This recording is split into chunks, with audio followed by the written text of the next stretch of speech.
Rita Bumby and Stephanie Ward. A very good morning to you ladies. How are you? Good, thanks, Scotty. Good morning. We're talking about native language program for the young children run by the Miriwoong Language and Culture Centre. It's been recognised for improving lives and fostering a sense of pride throughout the entire community. Can you maybe tell us what the objectives of this program is? Sure. So the Miriwoong Language Nest program that Rita and I are both heavily involved in is essentially, as you said, an immersion-based early childhood native language education program that serves to fulfil Miriwoong Wulapkaring's broader goal of helping to preserve, promote and revitalise the critically endangered Miriwoong language. But what we're noticing with the Miriwoong Language Nest program is that it also helps to fulfil a lot of other sub-goals that really help to develop the community sector more broadly. So the things that we see come out of it is not only children learning their native language or learning their peers' native language, but also developing a stronger sense of socio-emotional development, self-esteem, a heightened sense of intercultural awareness, empathy and respect. And for the Indigenous children who often struggle to cope 100% perfectly in the conventional learning environment, it also helps to support their broader learning and achievement potential. It sounds fantastic, and well, you really hit the nail on the head just then. How many people do speak Miriwoong language? As roughly? I said, it is a critically endangered language at the moment, and our estimate is that there's really only a couple of handfuls of perfectly fluent speakers, and unfortunately they're all caught up in the very old generation. So we work very closely with our elders to make sure that we're still learning the language appropriately as well and are able to pass it on to the children.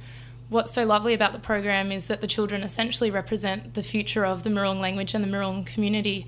So starting with them at an age where they're able to soak the language up like sponges is proving to have really great results. And that's very, very important, isn't it? Is that been proven all over the world that children take up languages very, very well at very early age. That's right. They keep Rita and I on our toes. We keep saying we have to keep learning more because the children are coming back at us with answers before we can even tell them what the correct words or sentences would be.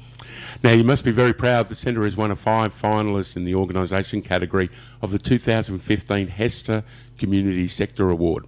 What does this award recognise, and tell us your journey? So the award recognises individuals, services and organisations that essentially have done a really wonderful job in the community sector more broadly, both in terms of providing a service to community but also helping to build that sense of community. So it's really exciting to think that we've been selected as one of the top 5, not only locally but throughout all of Australia.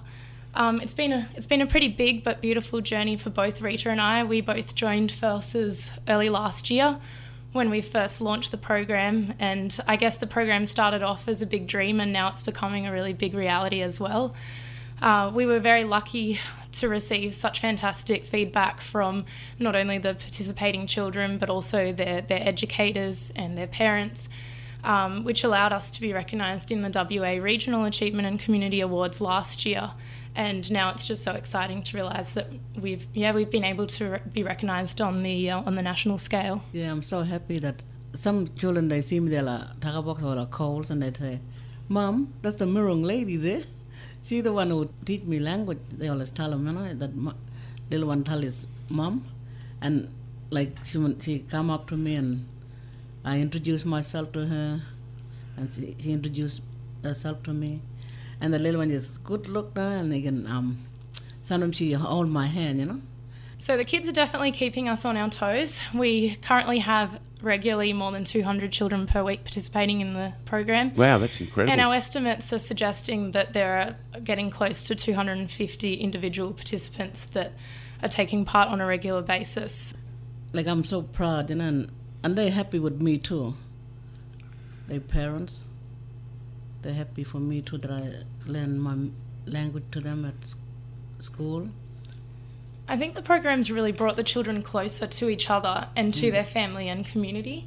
There's a lot of non-Indigenous children that are enjoying the program just as much as the Indigenous children. When we surveyed the groups last year, more than 90% of the kids, regardless of their background, said that the feeling that they felt most when the Miriwoong ladies were in the room was proud, which is a really beautiful thing to hear.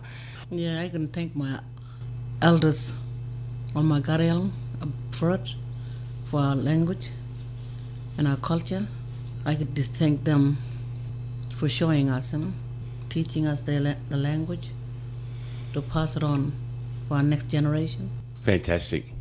Well, it's a pleasure having you in the studio. We wish you all the best in the finals of the Hester Community Sector Award. So that is Rita Bumbi, Miriwoong Elder, and also Stephanie Ward, facilitator of the program.